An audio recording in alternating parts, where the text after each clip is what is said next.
Hello everyone good morning. तो सकाल सकाल गाधी पाधी मुंड सफा कर फैन तले बसी जाइए मुझे खाई पाचिला अमृतभंडा।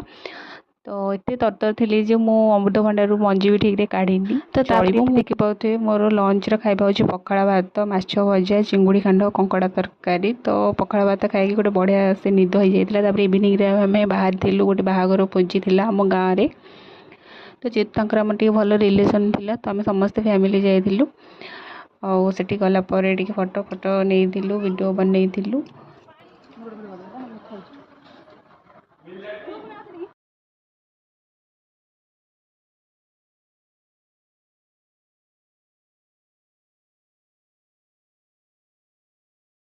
फोटो फोटो उठे पलि आसलु आम खाइबा जो भाई गरम कहतुनी आज इवनिंग ब्लॉग लगे जब भल लगी गोटे लाइक करदेवे रोज। Hello everyone good morning. तो सकाल सकाल गाधी पाधी मुंड सफा कर